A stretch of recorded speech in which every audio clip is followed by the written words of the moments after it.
আমার সঙ্গে এই মুহূর্তে যারা রয়েছেন উপস্থিত তাদের কাছে যাব। আর কে দাস উপস্থিত রয়েছেন, এয়ারফোর্সের গ্রুপ ক্যাপ্টেন আর কে দাস স্যার। অরিন্দম স্যারও এখানে উপস্থিত রয়েছেন, প্রাক্তন পুলিশ কর্তা। একটু আগে ব্রিগেডিয়ার স্যারের সঙ্গে কথা বলছিলাম। আমার কথা হচ্ছে ভারতীয় সেনা, ভারতীয় বায়ুসেনা একেবারে প্রিসাইজলি একটা লোকেশন খুঁজে বার করে একেবারে জায়গায় অ্যাটাক করেছে, আশপাশে কিচ্ছু না, একদম যেটা সন্ত্রাসবাদী ঘাঁটি সেটা ধ্বংস হচ্ছে। ড্রোন ব্যবহার হয়েছে এবং বায়ুসেনার যে মিসাইল সেগুলো ব্যবহার হয়েছে। স্যার সাধারণ দর্শক হিসেবে আমার বুঝতে একটু ইচ্ছে করছে যে ভারত কিভাবে বর্ডার ক্রস না করে এপারে বসে 100 কিলোমিটার ভিতরের একটি টার্গেট ধ্বংস করে দিল। এটা কি প্রযুক্তি স্যার? দেখো, আমরা কোনো টার্গেটকে স্ট্রাইক করার আগে উই শুড নো কি আমরা কোন টার্গেটকে বেছে নিয়েছি, আমাদের টার্গেটগুলো কি। তো আমাদের বেসড অন ইন্টেলিজেন্স ইনপুটস আমরা 9খানা শিরোর টার্গেটস বেছে নিয়েছিলাম। এই 9খানা targets across the border, deep inside Pakistan বর্ডারের ভিতরে ছিল। সবচেয়ে উত্তরে হচ্ছে মুজাফফরাবাদ আর সবচেয়ে দক্ষিণে পাকিস্তানের ভিতরে হচ্ছে ভাওয়ালপুর। এই 9খানা টার্গেটস সবগুলো কিন্তু টেরর ক্যাম্পস, প্রশিক্ষণ, নতুন পাকিস্তান টেরর অর্গানাইজেশন তারা ওখানে প্রশিক্ষণ নিত। তো আমি আগেই বলে দিয়েছিলাম কি the element of surprise in warfare সবচেয়ে ইম্পর্টেন্ট। কোথায়, কিভাবে, কখন, কোন জায়গায় অ্যাটাক করবো সেটাই হচ্ছে সবচেয়ে ইম্পর্টেন্ট অ্যাজ ফার অ্যাজ ওয়ারফেয়ারের মধ্যে। তো আমরা যে অ্যাটাকটা করেছি against only the terror camps, আমরা কিন্তু পাকিস্তান আর্ম ফোর্সেসকে এনগেজ করিনি। আমরা আজ ভোরবেলায় 1:44 যখন অ্যাটাকটা শুরু হয়েছে সেই সময় আমাদের ফাইটার এয়ারক্রাফট মিরাজ 2000, সুখয় 30 এবং রাফাল, সঙ্গে ছিল ড্রোনস এবং সঙ্গে ছিল অ্যাওয়াক্স। আমরা এই using the platform of aerial weapons মিসাইলসের সঙ্গে আমরা ক্রুজ মিসাইলস এবং স্কাল যেটা প্রিসিশন গাইডেড মিসাইলস রয়েছে সেগুলো দিয়ে আমরা আক্রমণ করেছি।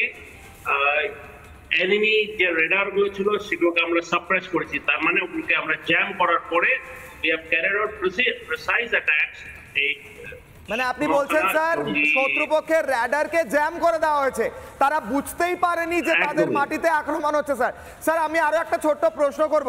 এই রাফায়েল নিয়ে অনেক কথা হচ্ছে, পাকিস্তানের নাকি F-16 বিমান আছে, ওদেরও নাকি অত্যাধুনিক মিসাইল আছে।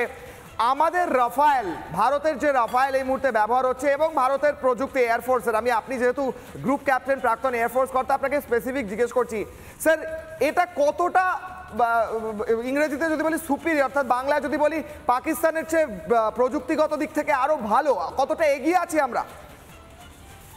একদমই, আমাদের যে রাফাল যেটা রয়েছে এটা 4.5 জেনারেশন ফাইটার এয়ারক্রাফট, অনেক বেশি অত্যাধুনিক মডার্ন এয়ারক্রাফট, অনেকগুলো air to air firing suits রয়েছে, মিসাইল ক্যারিং ক্যাপাবিলিটি 14খানা হার্ড পয়েন্টস রয়েছে, অনেক রকমের এটার মধ্যে রয়েছে, এটার মধ্যে স্টেলথ টেকনোলজি রয়েছে। তো আমাদের যে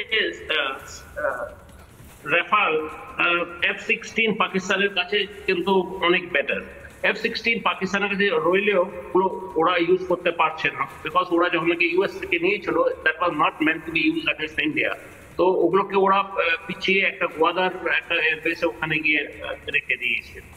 আমাদের যে এবার যে আমরা আক্রমণটা করেছি আজ ভোরবেলায় সকাল, একদম ভোর সকালে, সেখানে আমরা সুখয়, রাফাল এবং মিরাজেস ইউজ করেছি। সঙ্গে আমাদের ছিল, একটু সঙ্গে থাকুন স্যার, একটা খবর উঠে আসছে, আমি আসি আপনাদের কাছে আবার। স্যার এই মুহূর্তে ভাস্কর আমাদের সঙ্গে লাইভ রয়েছে। ভাস্কর, কাশ্মীরের থেকে সরাসরি রিপোর্টিং করছো টানা গ্রাউন্ড জিরো, একেবারে সীমান্তের কাছ থেকে। এই মুহূর্তে যুদ্ধ পরিস্থিতি, ভয়ঙ্কর সিচুয়েশন, যেখানে পাকিস্তানের তরফ থেকে অ্যাটাক করা হচ্ছে সাধারণ মানুষের ওপর। এতটা নিকৃষ্ট, এতটা জানোয়ার, এমন কি বলবো, কোন ভাষায় কথা বলবো, কিন্তু ভারত তো প্রস্তুত আছে, ভারত তো উত্তর দিচ্ছে। ভাস্কর,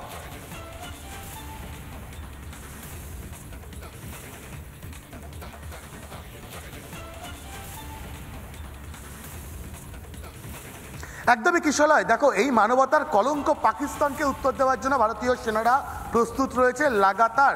আমরা একেবারে গ্রাউন্ড জিরোর ছবিটা দেখাবো। দেখো একমাত্র একমাত্র রিপাবলিক বাংলা এই মুহূর্তে যেখানে দাঁড়িয়ে রয়েছে সেটা হচ্ছে প্রাগওয়ালের লাইন অফ কন্ট্রোল সংলগ্ন এলাকা। আমার ভিডিও বেশ ভাস্কর, আমি আবার আসি তোমার কাছে। এই মুহূর্তে যোগাযোগের কোনো সমস্যা হচ্ছে, আবারও সেই ছবিটা দেখাচ্ছি যেখানে ধ্বংস হচ্ছে, যে সন্ত্রাসবাদীদের ঘাঁটিগুলো সেগুলো একেবারে টার্গেট করে দেখানো হচ্ছে। এবং তার সঙ্গে সঙ্গে আমরা একটু পরে আরো বড় করে ব্রেক করছি। প্রাথমিক ইনফরমেশন আসছে জৈশে মোহাম্মদের যে প্রধান মৌলানা আসার মাসুদ, তার 10 জন পরিবারকে খতম করেছে ভারতীয় সেনা ভাওয়ালপুরে। অরিন্দম স্যারের কাছে যাব। স্যার, সন্ত্রাসবাদীদের কোথাও শান্তি নেই, পাকিস্তানে বসেও শান্তি নেই।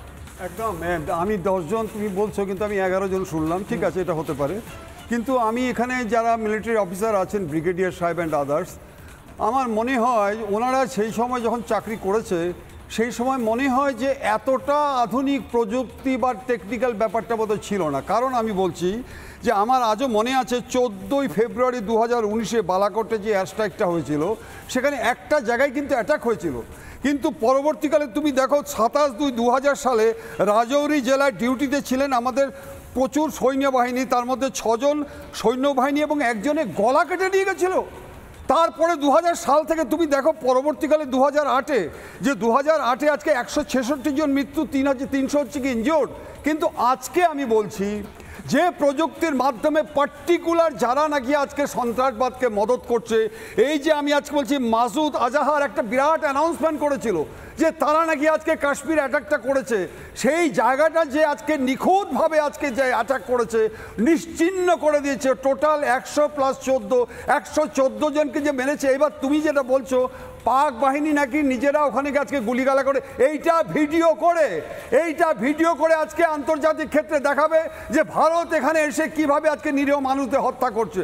অত সোজা নয়, কারণ বিদেশ সচিব মিস্টার বিক্রম মিশ্রা যেভাবে নাকি স্টেটমেন্টটা দিয়েছে, এই স্টেটমেন্টটা কিন্তু গত পরশুদিন রাষ্ট্রপুঞ্জে কিন্তু উইথ অল রেলিভেন্ট পেপারস কিন্তু এবং ওটা সাবমিট করেছিল।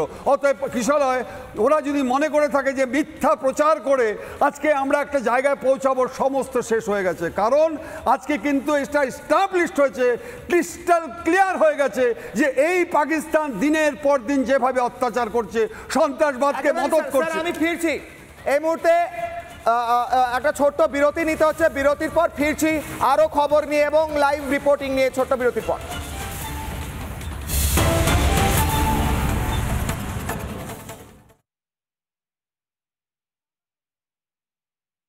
নানা ধরনের কন্টেন্ট দেখার জন্য লাইক করুন, শেয়ার করুন আমাদের ফেসবুক পেজ, সাবস্ক্রাইব করুন আমাদের ইউটিউব চ্যানেল।